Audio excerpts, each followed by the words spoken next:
Hey YouTubers, I haven't made a video in a few days and I was trying to think of a topic or something I can kind of show, and one of my thoughts was favorite tools in your toolbox, and so I'm going to take us for a little journey and talk about some of the stuff that I have laying around, and maybe some history on them, and go from there. So here we go. Alright, where do we start? I'll probably just start opening drawers. This is my screwdriver drawer, and over time, of course, they grow as you acquire stuff, and you got to keep shuffling your drawers around to get more and more stuff. And it runs the gamut from, like, cheapo shit to really good stuff. Like these are snap-ons right here, and these guys right here are just I bought these probably about, I'd say 15-20 years ago, and they were just like made in China kind of screwdrivers. I said, what the hell? They were like $9 a set at one of like the swap meet car shows, and I think the orange set I bought first, and then I bought the green set, and I've had them and I use them all the time for the last, I said, 20 years, and they hold up unbelievably. Usually you think they kind of crap out on you, but no, they've I never stripped one of them out. They had the little D10 on them for putting a wrench on them, or a adjustable on them. And I have, like, there's for these Max, I think. These are either Max or Snap-ons. Macto. And those are still my favorite. I still use those all the time. What else we got in here? The wife has acquired some roach clips for me over the course of time, and dental tools. Can't do without those, especially like with cleaning carbs and all. And this set of Snap-on screwdrivers. I worked in a shop, I'd say from 1978 to 84. It was an air-cooled VW shop, and when you're a kid, you start building, Snap-on Mack truck coming around, you start building your stuff. And I've had these for a long time too, my carburetor adjusting screws, and that's really a nice set too. What else in this drawer? Impact screwdriver. If you guys don't have one of these things are their weight in gold. You get any screw that's stuck, especially if it's one that's on something heavy. If it's on something like tin where it's flexible, it's not quite as good. But if it's a screw that's screwed into something that's got some mass to it, what it does is you strike the back end of it with a hammer, and there's a cam on the inside of it that at the same time pushing inward from the stroke of the hammer, it turns it at the same time, tightens or loosens, and it's great for not stripping out busted up screws. That's kind of since worn out since then, and there's a couple of other Chinese ones since then, but they do their job pretty good. Socket drawer. I wouldn't say I have any real favorites. Another thing I can kind of say with these guys, I got tired of trying to figure out which ones were metric, which ones were standard, so I painted all my metrics with some orange paint. Of course, they're wearing off over time, but they do pretty good. There's got to be a favorite in here. Let's see. Oh, what's one good one? 1/2 inch to 3/8. You always got 3/8 to half, but never the other way around. And sometimes you need that impact, but the wall of the socket's too thick around here to get in there. So this is good for putting a 3/8 socket, like a deep socket, on and buzzing it with the impact gun. And again, we talked about the Chinese stuff. Once in a while, actually this one's a proto, so I shouldn't say it's Chinese. Looks like it though. It's the swivel-headed ratchet, and it also has, if we can do it one-handed, you can make it so the handle spins or not, and it lengthens. Sometimes those little palm ratchets are really good for getting you in you're in the wrong spot, getting you in the tight areas. There's one of those in here somewhere too. I seem to like to grab those. Here's another one. It's a double. It's 1/4 and 3/8 on a swivel. Another type of swivel. That one you can kind of spin any direction you want. A little snap-on one that you could actually put another ratchet on, so you can kind of come in at an angle and work it. And last but not least, come on out, this guy. Those are really good. Just sometimes you get that hardware that's just like, it's too tight to get off with your fingers, but you know, it doesn't have enough of a drag for the ratchet to click, and it's a pain in the ass. These guys are pretty good for that. They're fine tooth too. If I could turn it one-handed, you listen to the sound. It's very fine tooth, you know.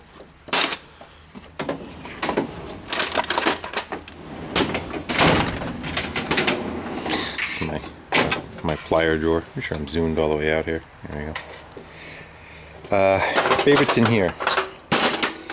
Vice grips. Everybody likes vice grips. These guys with the long reach jaws, they're great for doing body work and just a little bit of everything because they have that capacity of gathering a lot of stuff together. Even like wrapping chain around it and tightening them up. Just ramps. I'll do my like if I'm putting something on the back of the truck, say my motorcycle, I take 2 ramps and I put them together, and these jaws will open quite big. You know, they'll open to 4 inches or so, and clamp 2 things together. I'll just put them underneath there and clamp the 2 ramps together so they don't split apart on me. I actually leave one in the truck for that. This corner is all my like crimping tools and all. This is like the standard one that they sell, and you know it's got the crimper in the front. Well, you can see that. But they kind of suck. They don't have the power behind them to crimp the solderless connectors. But there's a pair in here that do the job correctly. There they are. Also Proto. But they have the strippers on the front end that are good shape. Yeah, you don't strip out easy. And the crimpers on the back, the only problem with the crimper on the back is that you have that whole nose in the way of when you're trying to get into something and crimp it. But because they're behind the jaw, they seem like they have a lot more power for crimping the connectors. I think these are Proto. Yeah, the Proto. The Gillette company bought Proto tools, and at one time they stopped having individual mechanics with the tools. They actually bought all the mechanics their own tools, and they pretty much let all the mechanics take their tools home. So I got a lot of that Proto stuff laying around, kind of like up there. Anyway, this guy is a tubing cutter, but it's good for like, you can do up to like a radiator hose with it, and it's got like a I don't know if that's a ceramic blade that's in there, but it's tough stuff. It's cut a lot of things. And it's a lot better than trying to use scissors or something, because it encapsulates the tubing when you cut it. What else we got? I got a real good pair of scissors, Fisker, I think they are. And the wife always wants to go take those around Christmas time for wrapping them. Snag those suckers right back. Give me those back. And water pumps. These are Blue Point, also Snap-on. I've had these since no, these are channel locks, but I think Snap-on truck sold them. These are large, you know, if you compare them to a normal set. That's the normal set compared to them. And those are great. Those are great for even like you're doing brakes, squeezing the calipers in. And I'd say one last thing as far as talking about vice grips. The vice grips with the chain on them. Don't use them often, but when you do use them, they're great. You got something big you're trying to unclamp, or something that you don't want to put a bunch of pressure on in one spot. Those are really good. No problem with messing all your stuff in the toolboxes, the drawers and shit. Also talking about that too is you got to have the baby vice grips. That one and the needle nose. There's actually a really tiny pair in here.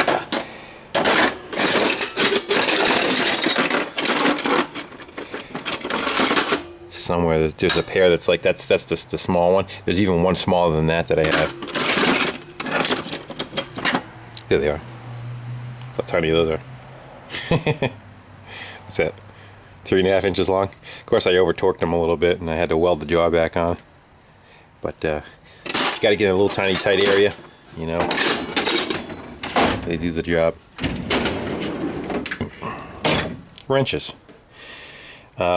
you can't beat a snap-on wrench. You know, those are just they're so comfortable in your hand. They don't bind into your hand. But it's kind of funny. One of them, as I said, I had this. I probably bought this in 1979, something like that. And this is my metric 10mm. And if you look, the head got kittywampused on it once. And, you know, I probably put a pipe on that or whatnot, trying to crack something loose, and it bent. And when it happened, I no longer worked at a place that Snap-on dealer kind of showed up, and so I just kind of left it in the toolbox. To be honest with you, it became my favorite wrench because of that weird angle that's on it. I wish the rest of them would bend like that, but I would say that's probably one of my top 5 favorite tools right there, just because that little stupid bend that's in there. It's like personalized, and the rest of it just kind of gets into just like the mixture of the stuff that you need that you don't use often, but you need to. Here's a set of you know, like cheap Chinese stubbies. It's just old truck ones. And then this section over here, this last section is the ones that you modify and make stuff out of and cut into and grind. And like that was already a thin wrench, but we made it even thinner to get the carb shut off on tractors off. And there's, you know, S wrenches. Anybody that works on VWs and you try getting the back nut on the carburetor off, you know, that's what's good for that. And then your homemade line wrenches, kind of cut into them and grind and chop. You got to have those. Anytime you get doubles, those become the victims for that. And once in a while you use the oddball, those ratchet ones. I'm not that crazy about them because the heads take up so much room. They're so fat, but sometimes they do have a place. And then of course, you know, the little ignition wrenches and whatnot.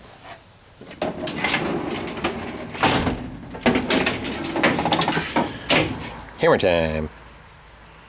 I kind of like them all.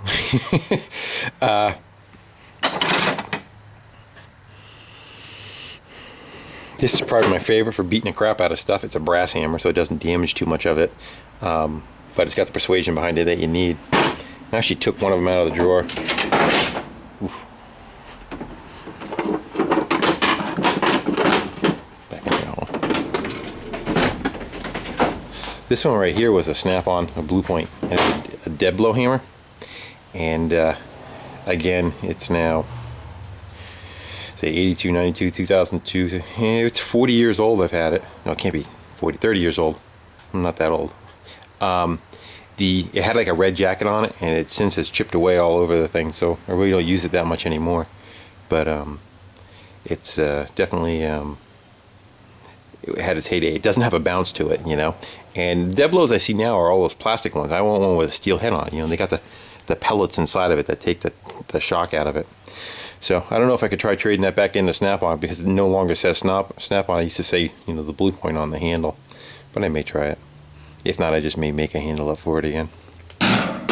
Now it's uncomfortable to use. What else should we get into? There's so many drawers. Maybe I should jump off of that stuff and go into something else. Let's cruise the buffet. Let's go with this guy. Old GE hairdryer when I was a kid. I'd say at age like 16 or so, 15, 14. You know, you did everything with bodywork in your driveway, in your friends' cars, and you know, your piece of junk cars that you don't even have on the road yet because you don't even have a license. And this was my mother's hairdryer, to believe it or not. Super Pro 1400. And she would get pissed. I would go take her hairdryer, and can I see if there's a date on it? She would get all mad. She'd get her hairdryer back. It smelled like Bondo when you turned it on, and it had Bondo all over it and paint all over it and all nasty kind of stuff. This is an old picture that hangs upstairs in my hallway. And believe it or not, yes, that's me, and I did have hair. And a couple of my other buddies at the time. This is I think it's a 74 Dart, Dodge Dart, and of course we're doing body work on it. And you know, safety first. You can see that I have no shoes on, and I'm in the driveway, and the tools that I'm using is my dad's electric pad sander. We got a can of, looks like Zap Bondo. There's a spackle knife back there, or Dad's spackle knife, and then one of those cheese grater looking things to peel off the large hunks of Bondo I put on it.